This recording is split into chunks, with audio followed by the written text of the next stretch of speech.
कमरछठ काहे मनाए जाथे अउ कब ले ए तिहार ह शुरू होए हे। आज के कहानी म एही सब बात ल बताहूँ। कहानी ल शुरू से आखिरी तक सुनिहा। मोबाइल घलो म कहानी सुने म ओतके फल के प्राप्ति होही, ओतके आत्मा ला शांति मिलही।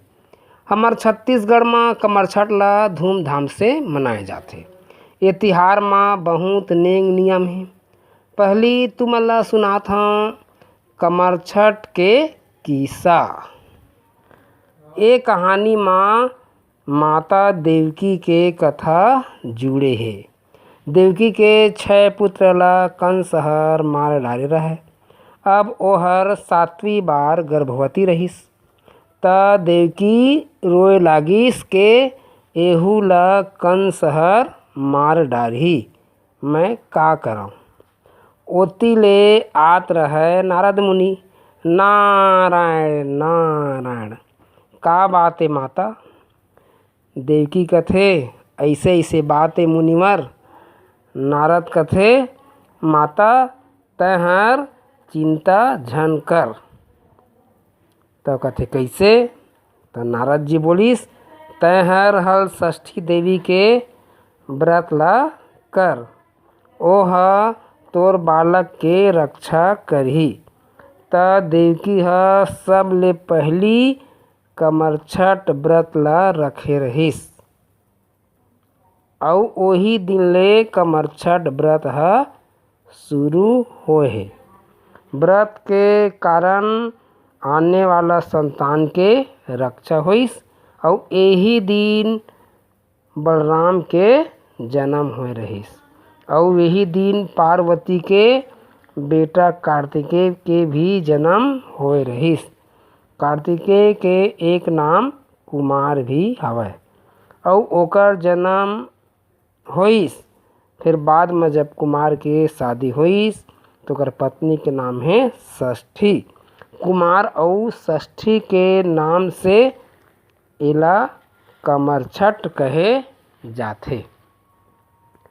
कमरछठ ले बरसात समाप्त होए लागथे अउ कांसा के फूल खिले ला शुरू हो जाथे।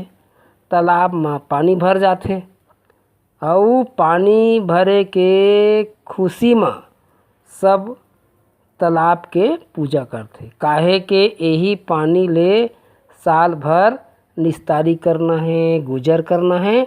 एकर सेती ओकर प्रति कृतज्ञता प्रकट करे जाथे।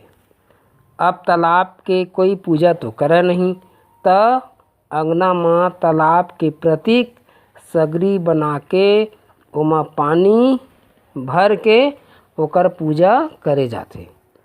पार में कांसा के फूल खोचे जाथे। बेर परसा गुलर आदि पेड़ के डगारा रथे ना तेला सगरी में सजाए जाथे। गौरी गणेश बनाथे।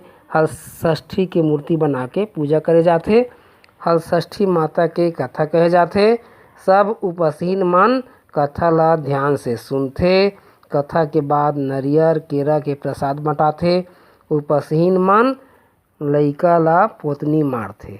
फिर पसहर चाउर के खिचड़ी के फरहार करे जाथे।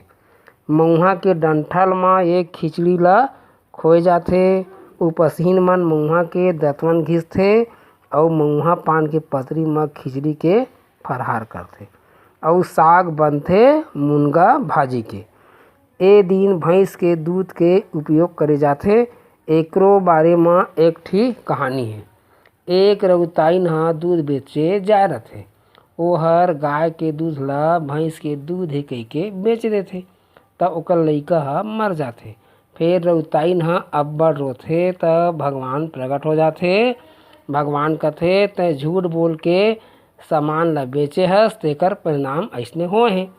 अब तै झूठ बोल के दूध मत बेचबे। त रउताइन कथे ठीक है प्रभु। फिर भगवान ह ओकर लइका ला जिया देथे। त एमा शिक्षा है कि हमन यदि धंधा करत हन त झूठ लबारी मार के अपन सामान ला नहीं बेचना चाहिए। ये गलत बात है। अब सब्बो झिन ला कमरछठ के बधाई। जय जोहार।